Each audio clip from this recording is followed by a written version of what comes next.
just finished coding our constructor, our switch player, our select move, and our get current player. Now we're going to code our, our display. We want to be able to see our cute little tic-tac-toe grid. So I'm going to go back to my .h file and grab my operator.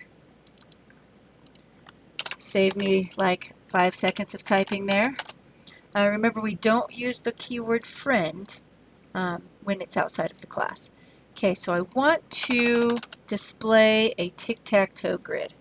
How am I going to do this? I'm going to need to put in out here to name my operator that's going to print out to the window.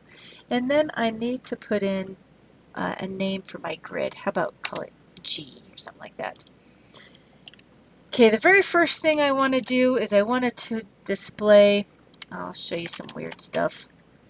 Just to make it look kind of cool, I'm going to do a plus sign to be kind of the edges, the very upper corner of my tic-tac-toe grid, and then this will represent the line. So I'm going to put in a couple of those.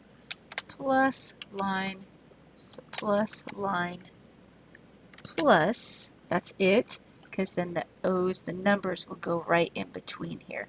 And then I'm going to do an end line character, and that is going to be the very top of my tic-tac-toe grid. Now I also want that at the very bottom of my tic-tac-toe grid, so I'm going to press enter a couple times and paste that in, and then eventually I'm going to have some sort of return out, right? Now I just got to get the middle and I'm done. Okay, so now I want a line underneath it, so I've got to do my out statement for just this. And you could do a single quote or a double quote on either way because it's just a single character that I want to display out. So that'll print out that one character and it'll be right under that symbol. Next I want to display the numbers. So I'm going to put a 1 there and then another line and then a 2 there and then another line and a 3 there and another line and then the next row. Since this is the rest of this is just going to follow a pattern, I may as well just use a for loop inside of a for loop to display all that information. And rather than type that in, I've got one right here, right? Just make sure you're lining up your brackets so you get the closing bracket and the opening bracket. I'm going to copy and paste that in. Darn it, why'd it mess up my cute little formatting? How dare it? I think it's just this one needs to be backspaced. Okay, and I don't need this if statement on the inside. So now I have a for loop that goes for I equals 0, r is less than size, r plus plus. That way it iterates through. And all I'm adding to this is I want to print out my grid, which is G dot grid. Right? Remember, we have to access these values using G. That means I have to access size using G as well because it's part of the class.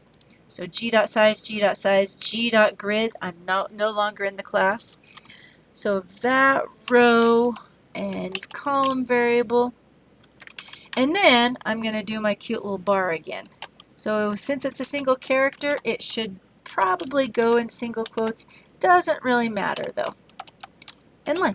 Okay, so this is going to print out the number, then a bar, then the number, then a bar, then the number, and then a bar. So it'll come to here. As soon as it finishes off iterating all the way across the columns, then I want to end the line. So between this one ends the inner loop.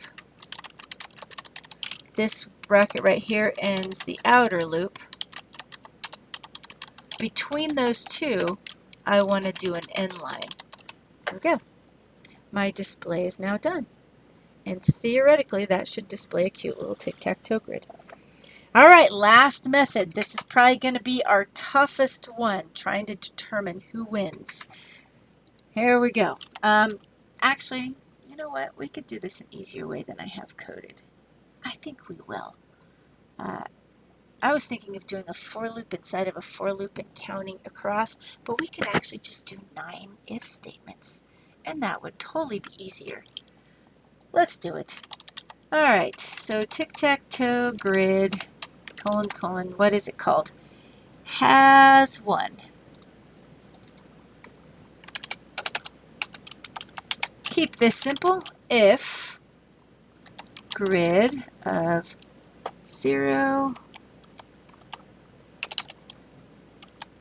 0, that's not a 0,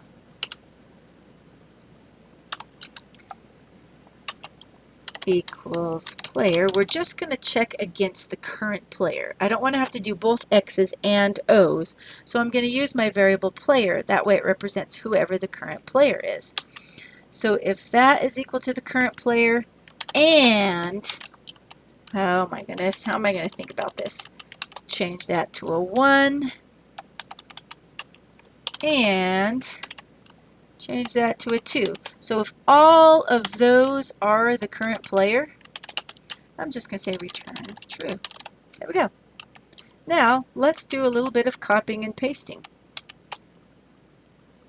And actually we could probably do this in a loop.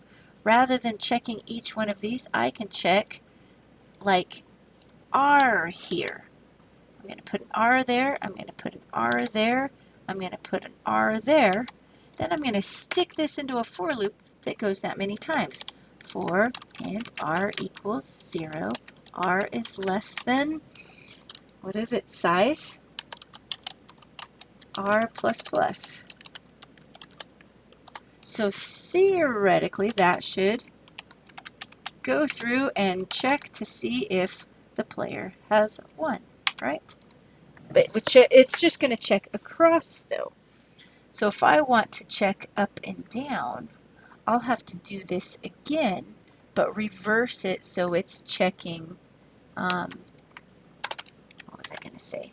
So it's checking up and down? Yeah, up and down. So let's change this out so we know we're iterating through columns.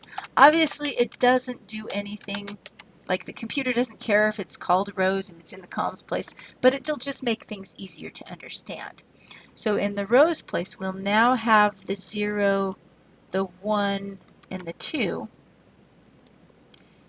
And in the columns place, we're going to have the letter C, so it will check all 3 columns. So what's left? Diagonal. Diagonal. Diagonals left. There's 2 diagonals. Oh, let's do our diagonals. I'm going to grab that if statement and just put them in. So if it's 0, 0, 1, 1, or 2, 2, then that is diagonally going down and to the right. And we can switch this around for diagonally down and to the left. So what would that be? 0, 2, 1, 1, and 2, 0, right? This is messing with my head. Now, anything that's not a win is a return false. Okay, this is done. Theoretically, let's catch us in the next video, and we will put all this together by coding the main.